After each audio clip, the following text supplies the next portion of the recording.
Yes, my dear students, after learning about the Lok Sabha, now we are going to start with the Rajya Sabha. The Rajya Sabha is also called the upper house or the council of states. Let me share an interesting fact with you. If a picture is given to you and you are asked whether this picture is of Lok Sabha or Rajya Sabha, you can easily identify a picture based upon the color of the carpet. If the color of the carpet of the house is green, then it is Lok Sabha. And if color of the carpet of the house is red, then it is the Rajya Sabha. Our question paper is printed with a black ink on a white paper. So this question is not asked in the examination. But for your kind information, whenever you are looking at the colored picture, you can easily identify whether a Lok Sabha or Rajya Sabha with the help of the color of the carpet. If color is green, then it is the Lok Sabha, and red colored carpet is in the Rajya Sabha. Interesting fact. The next topic which we are going to cover is the composition. The maximum strength of Rajya Sabha cannot be more than 250 members. And out of this 250 members, maximum 238 members are elected from the various states, and the members which are elected from the various states, they are also called as MLA. MLA means members of legislative assembly. MP is the member of parliament, that is member of Lok Sabha and Rajya Sabha, whereas MLA is the member of the legislative assembly. This legislative assembly belongs to the state and parliament belong to the center. So Rajya Sabha has 238 MLAs or the representatives from the various states and union territories, and 12 members are nominated by the President of India. These 12 nominated members by the President are the dignitaries or the famous personalities or those who have done a special achievement in this field of arts, music, sports, etc. Thus, we can definitely say the composition of Rajya Sabha is maximum 238 members which are elected and 12 members which are nominated. Do you know, at present Rajya Sabha has 245 members, out of which 233 are elected and 12 are nominated. Now let us talk about the election of the members of the Rajya Sabha. We already have seen in the composition that maximum strength of the Rajya Sabha is 250 members, out of which 238 are elected and 12 are nominated. Now 238 members which are elected to the Rajya Sabha are elected by the elected MLAs or elected members of legislative assembly from each state and union territories in accordance with the system of proportional representation by means of single transferable vote. Let us try to understand the election of the members of the Rajya Sabha in a simpler way. We know that India has 28 states and 8 union territories. The population of each state is different, as well as population of union territory is also different. This election will be in accordance to the system of proportional representation. It means that the state which has maximum population will select maximum number of candidates for the seat of Rajya Sabha, and the state and union territory which has less population, they will send maybe 2 or 1 member only to to the Rajya Sabha. Thus, Uttar Pradesh is represented by 31 members in the Rajya Sabha and Punjab just 7 members as per their population. If you see states like Goa, Manipur, Meghalaya, Mizoram, they have only 1 member each in the Rajya Sabha. The Union Territory in all sent only 4 members to the Rajya Sabha, 3 from Delhi and 1 from Pondicherry, now Puducherry. I hope you have understand the proportional representation. Now, single transferable vote means the members who are casting their vote, they have to rank the candidate as their first choice candidate, second choice candidate, and so on. This system is used when members for the Rajya Sabha are elected. It is very complicated, but try to understand this. We all know that other 12 members are not elected. They are nominated by the President of India. Next topic which we are going to discuss is very interesting. That is the term of the Rajya Sabha, or so called the upper house or the Council of States. Rajya Sabha is called the permanent house. Why? Because it cannot be dissolved like Lok Sabha. Once any member is elected to the Rajya Sabha, he is rest assured that he will enjoy his term of 6 years. The term for the Rajya Sabha is 6 years, and every member enjoys this complete term of 6 years. Why? Because after every 2 years, 1/3 of the total number of members will retire and a new appointment is made in their place. After another 2 years, another batch of 1/3 of the total number of the members will retire and new members will be appointed on their place, and this cycle will continue. So once appointed, a member will complete a tenure or a term of 6 years, then they will be retired. Next topic is very easy. That is the qualification required to be a member of Rajya Sabha. As far as qualification is concerned, the qualification required to become a member of Rajya Sabha is exactly same as the qualification required to become a member of the Lok Sabha. There is only one change in the qualification, that is related to the age. The age required to become a member of Lok Sabha is 25 years, whereas the age required to become a member of Rajya Sabha is 30 years. Rest all the qualifications are same for the Rajya Sabha as it is for the Lok Sabha. Like a person has to be a citizen of India, he or she should have name in the electoral roll in any part of the country. He or she should not be a declared insolvent or be under a debt. Next, he or she should not be a declared insolvent or should not be under a debt, या उनके ऊपर loan नहीं होना चाहिए. Next, he or she should not hold any office of profit in government. That is, in simple language, they should not be a government employee. Next two requirements are he or she should not be a proclaimed criminal or should not be of an unsound mind. We have seen in Lok Sabha that speaker is the presiding officer of the house. So here in Rajya Sabha, who is the presiding officer? The Vice President of India is the ex officio chairman of the Rajya Sabha. We already have discussed this कि what is ex officio chairman. Ex officio chairman means if a person gets one position, by default he also get a second position.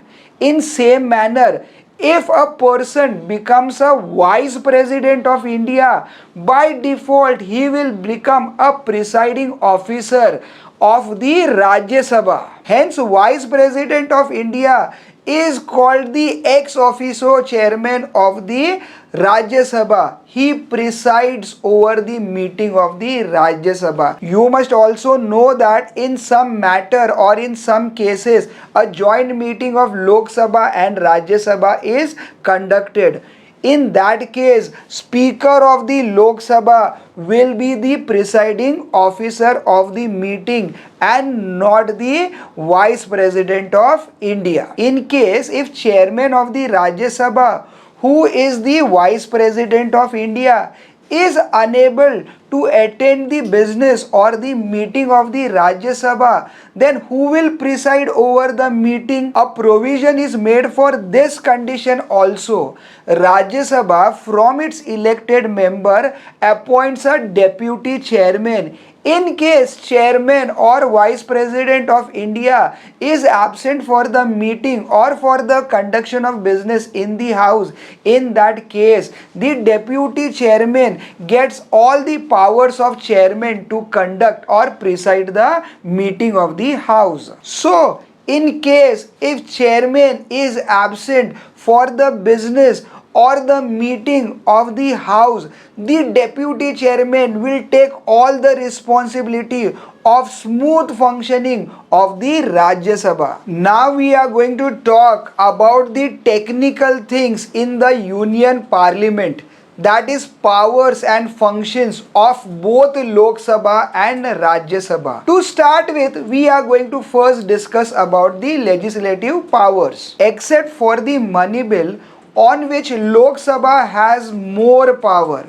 all the other bills can originated or initiated in any of the house of the parliament, that is either in Lok Sabha or in Rajya Sabha. No bill can become a law until and unless it is approved by both the houses of the parliament, that is Lok Sabha and the Rajya Sabha. If there is a disagreement or no unanimity over a certain bill between Lok Sabha and Rajya Sabha, in that case President of India can summon, means President of India can call or ask for a joint meeting of both the houses of the parliament, that is Lok Sabha and Rajya Sabha will sit together, and the presiding officer of this joint meeting will be a Speaker of Lok Sabha. Now we will try to understand the matters in which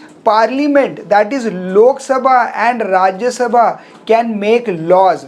We are going to consider all three lists. One is the union list, second one is the state list, and third one is the concurrent list. So first one, the union list. Parliament has all the rights to make the law in the union list, and there are 100 subjects included in the union list on which a parliament can make a law. Please note that now 100 subjects are included in the union list. Earlier it was 97 subjects. The union list includes the subjects like defense, communication, foreign policy, etc. Now let us try to understand when the parliament can make a law in the state list. In case of an emergency or president rule, parliament can make a law on the matters included in the state list.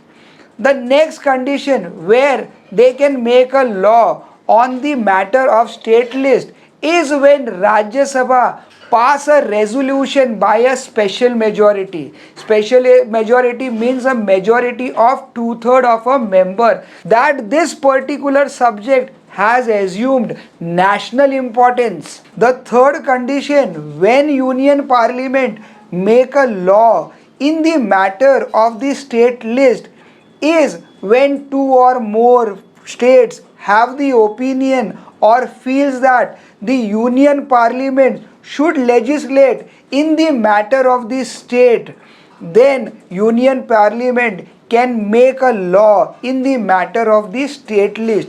But for this, they require the consent of these states. Okay, difficult to understand, but let us simplify this. तो union parliament law बना सकता है in the matter of state list जब उस state के अंदर उसका government is a failure और वहाँ पर इमरजेंसी या प्रेसिडेंट का रूल लागू है, तो union parliament will get a special power to make a law in the matter of state list. और दूसरा कंडीशन, जब यूनियन पार्लियामेंट इंटरफेयर कर सकता है in the matter of state list is when Lok Sabha passes a resolution by a special majority. Special majority मतलब majority of 2/3 of a member, कि अब ये मैटर जो है बहुत इम्पॉर्टेंट, ये नेशनल इम्पोर्टेंस का मैटर बन चुका है और इसमें यूनियन पार्लियामेंट की दखल अंदाजी करना बहुत ही ज़रूरी हो चुका है। ऐसे केस में भी यूनियन पार्लियामेंट स्टेट लिस्ट के मैटर्स में लॉ बना सकता है। और तीसरा कंडीशन, जब यूनियन पार्लियामेंट इंटरफेयर कर सकता है स्टेट लिस्ट के मैटर्स के अंदर इज व्हेन 2 और more states have a problem.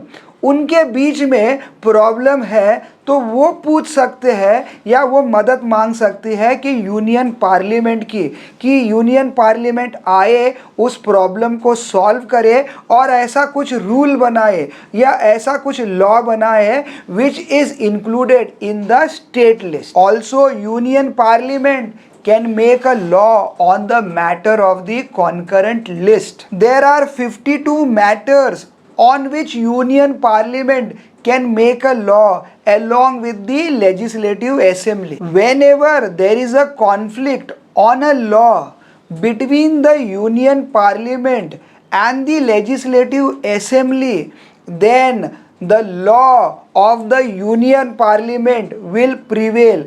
We have seen this point earlier in the unitary form of government, where we have seen a difference between a federal setup and the unitary setup.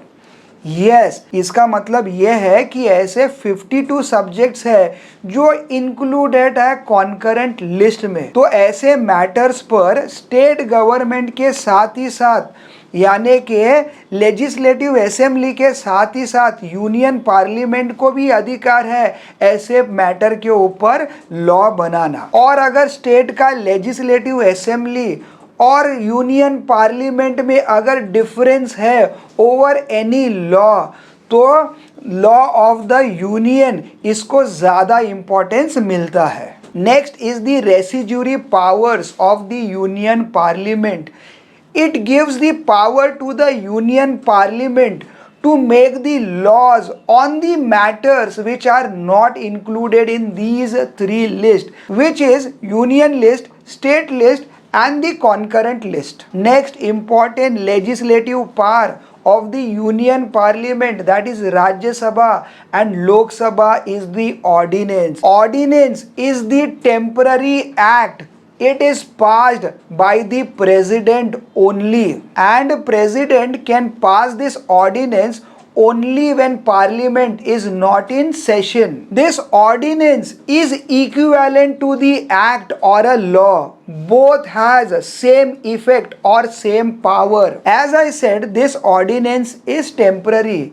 It means that this ordinance has to be put forth before both the houses. If both the houses of the parliament, that is Lok Sabha and Rajya Sabha, gives the approval to this ordinance, then this ordinance will become a law or an act. And if this ordinance fails to get the approval from these houses within a period of 6 weeks of the reassembly of the parliament, then this ordinance will cease to operate और that will be an end to this ordinance. इसका मतलब ये होता है कि president of India एक ordinance pass कर सकता है और ये ordinance is as good as the act or a law. इसका इम्पोर्टेंस एक लॉ जितना ही होगा, बट ये टेम्पररी होता है। इसको हमारे जो हाउसेज ऑफ पार्लियामेंट है, दैट इज राज्यसभा और लोकसभा, इसके सामने प्रस्तुत करना पड़ता है। और अगर इन हाउसेज ने इसको अप्रूवल नहीं दिया within a period of 6 week of reassembly of the parliament, तो ये ऑर्डिनेंस कैंसल हो जाएगा। Now let us try to understand the legislative power of the union parliament during the emergency. We know that when there is a collapse or a breakdown or a total failure of a constitutional machinery in a state, then an emergency is proclaimed or a president rule is applied on that particular state. During this emergency, the union parliament gets all the powers of legislation in the state, including the financial powers of passing a budget for that particular state where emergency is imposed. तो जिस state में वहाँ का government constitutional machinery को यानी law और order को follow करने के लिए टोटली फेल हो चुका है, वहाँ पर यूनियन पार्लियामेंट यानी हमारी राज्यसभा और लोकसभा सारा लेजिस्लेटिव पावर अपने हाथ में ले लेगा। तो सारे legislative powers including financial powers, जिससे कि बजट बना सकते हैं उस स्टेट का, वो भी पावर यूनियन पार्लियामेंट के पास में आ जाएंगे। Who do you see on your screen? On your screen you see Nirmala Sitharaman. She is the current finance minister of our country. Yes, we are going to study the financial powers of the union parliament. As far as financial power or money bill is concerned, lot of power is concentrated in the hands of Lok Sabha. Rajya Sabha has only the advisory role in the money bill. It means that a money bill can originate only in the Lok Sabha. This money bill can be sent to the Rajya Sabha for some recommendations, and Rajya Sabha has to send back this money bill with its recommendation, if any, to the Lok Sabha within a period of 14 days. So yes, my dear students, in case of money bill, the role of the Rajya Sabha is only the advisory role. The parliament passes the union budget, which contains the estimates of the receipts and the expenditure of the government of India for a particular financial year. Next point is the supplementary grant. If the amount sanctioned or authorized for the current financial year is not sufficient, then government can make a fresh demand, which is known as the supplementary grant. Let us try to understand the next point, which is vote of account. We know that a financial year starts from 1st April of every year.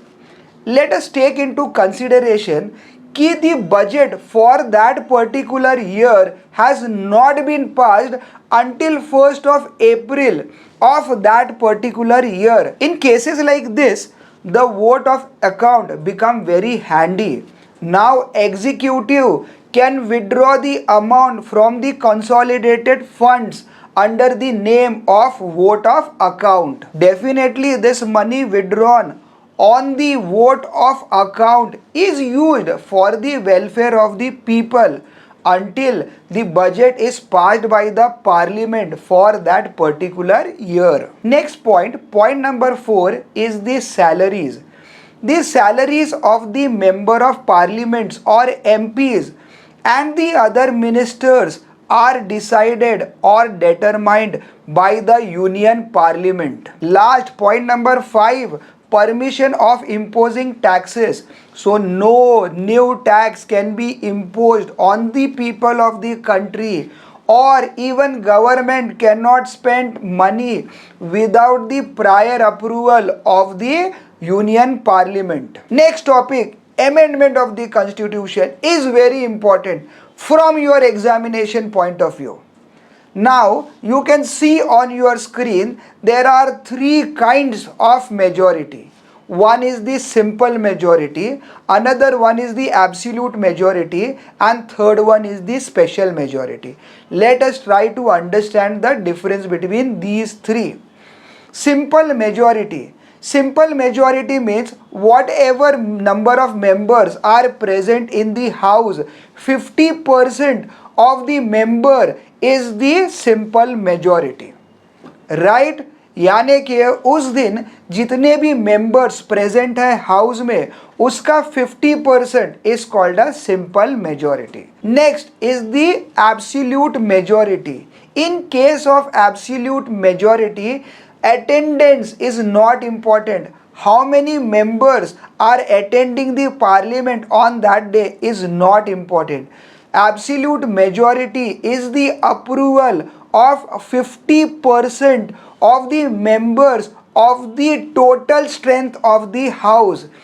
Let us say that राज्य सभा का strength है 250 members, लेकिन उस दिन जो है सिर्फ 200 मेंबर्स ही अटेंड कर रहे हैं.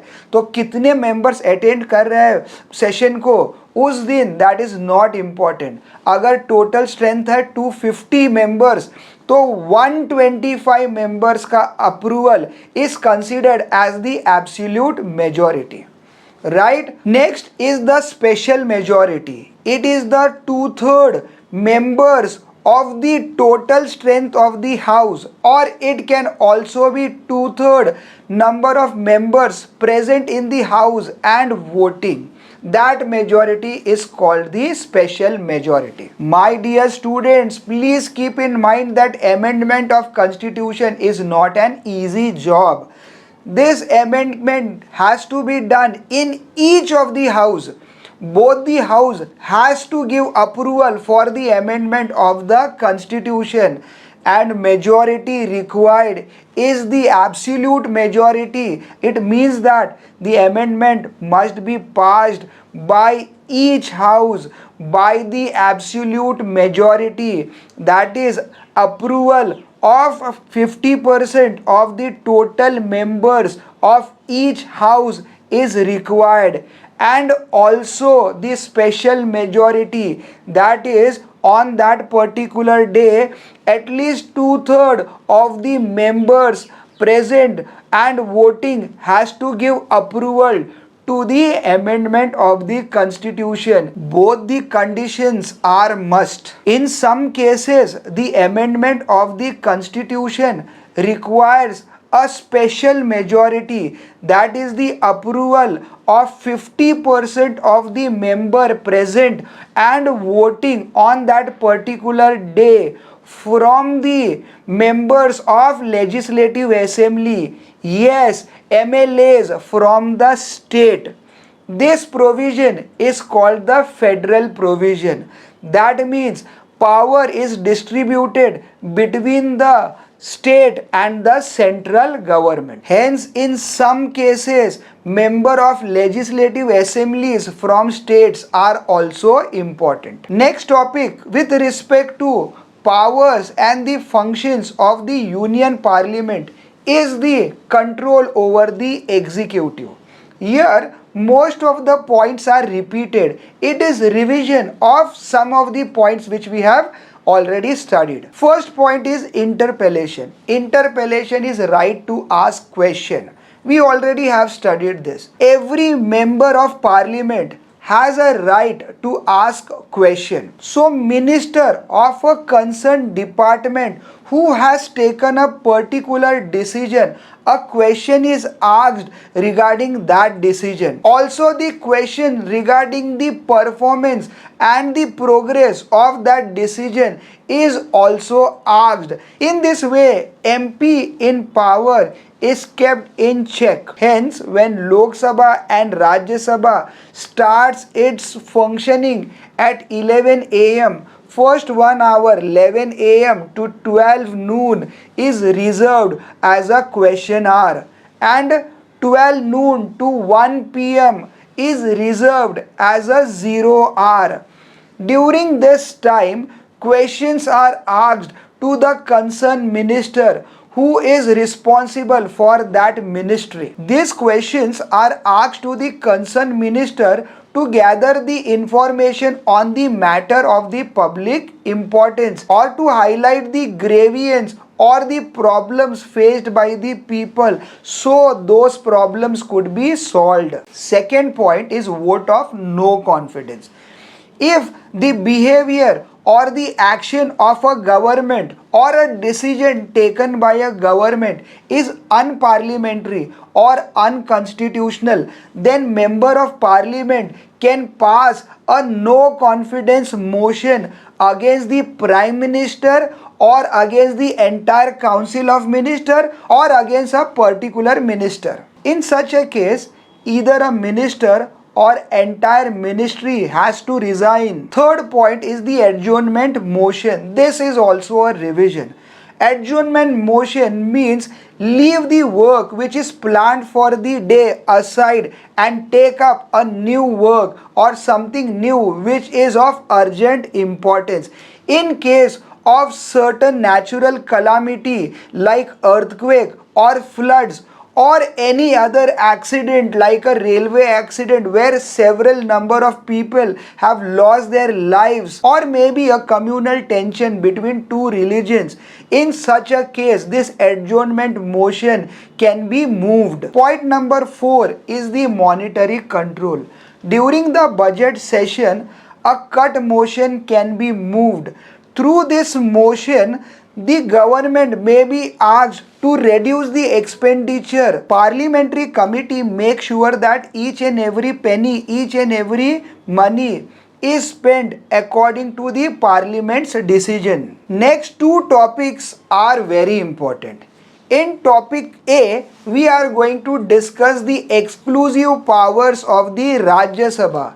Exclusive powers means those powers which are enjoyed only by Rajya Sabha and not by the Lok Sabha. We know that Parliament is not empowered or not given a power to make a law which are included in the state list, but Rajya Sabha is given a special power by the means of special majority or by 2/3 majority. Rajya Sabha can pass a resolution in which Parliament can be given a power to make the law in the matter of the state list.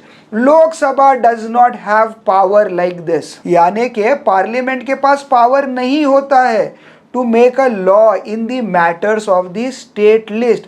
But आप लोगों को पता है कि राज्यसभा में जो members आते हैं वो आते हैं स्टेट से. They are members of legislative assembly.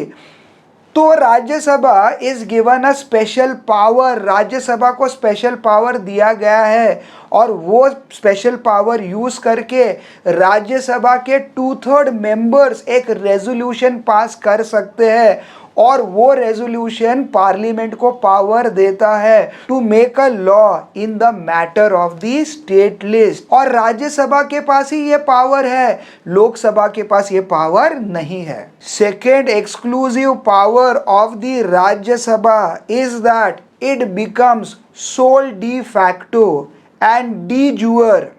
Soul de facto means true in sense and de jure means not officially sanctioned. In case if Lok Sabha is dissolved before or after the declaration of emergency, in this case Rajya Sabha becomes sole de facto and de jure. That means all the powers of decision making is in the hands of the Rajya Sabha. Because Rajya Sabha is a permanent house, it is never dissolved.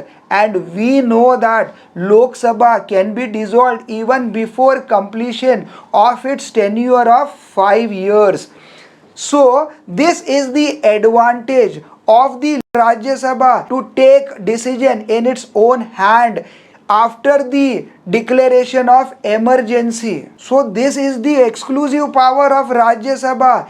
In case of dissolution of Lok Sabha, all the powers are given to the Rajya Sabha. तो आपको समझना है दो ऐसे powers के बारे में जो एक्सक्लूसिवली राज्यसभा के पास है, यानी कि जो सिर्फ राज्यसभा के पास है और लोकसभा के पास नहीं। अब पार्लियामेंट के पास तो पावर नहीं है to take decision in the matter of a state list, but ये राज्यसभा के जो मेंबर्स है they are elected members from the members of the legislative assembly जो स्टेट्स को बिलोंग करता है। तो राज्यसभा अगर चाहे तो स्पेशल मेजॉरिटी से यानी 2/3 मेजॉरिटी से एक रेजोल्यूशन पास कर सकता है जिससे कि वो पार्लियामेंट को पावर दे सकता है to make a laws in the matters of the state list. और दूसरा, जब लोकसभा डिसॉल्व हो जाती है यानी लोकसभा जब बर्खास्त हो जाती है तो राज्यसभा को पूरा पावर मिल जाता है, क्योंकि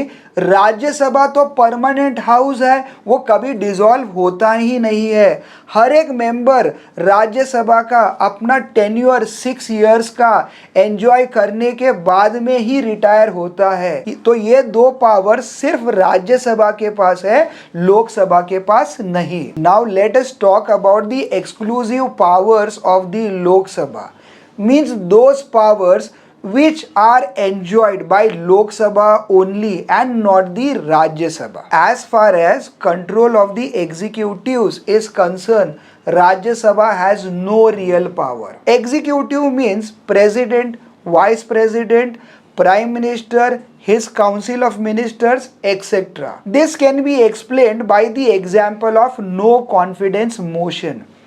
This no confidence motion can be moved in Lok Sabha only, and if this motion is passed successfully, then Prime Minister and his Council of Ministers has to resign collectively. Since Rajya Sabha cannot move no confidence motion or any other motions like this, it can be rightly said that Rajya Sabha has no real power over the executives.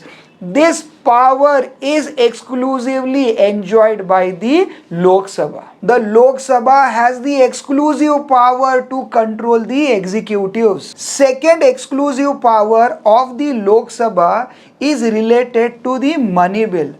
The money bill is originated and passed only in Lok Sabha. The Rajya Sabha has only advisory role in the case of money bill. Once passed in the Lok Sabha, money bill is sent to the Rajya Sabha for its recommendation, and Rajya Sabha has to send this money bill back to Lok Sabha with its recommendation, if any, within a period of 14 days. So the real control over the money bill is the exclusive power enjoyed by Lok Sabha only. Talking about the third exclusive power of the Lok Sabha, we can understand the next exclusive power of the Lok Sabha by this example. Consider there is a deadlock over a decision in one of the matters between the Lok Sabha and Rajya Sabha. If there is a deadlock between Lok Sabha and Rajya Sabha, the President of India can call for a joint session of both the houses and voting in that matter can be done. In case if voting is done, Lok Sabha has 550 members and maximum strength of the Rajya Sabha is 250 members. So numbers are with the Lok Sabha. So most likely the decision will be in favor of the Lok Sabha. Since strength of the Lok Sabha is more than the strength of Rajya Sabha, the decision of the Lok Sabha will prevail. This is the very important exclusive power enjoyed by the Lok Sabha. With this, we come to the end of the chapter number 1. The Union Parliament, from the unit the Union Legislature. I hope you have understood this chapter thoroughly. Please make sure that you solve worksheet and question bank of this chapter so that you are exam ready and you are ready to score 100% marks in your civics paper.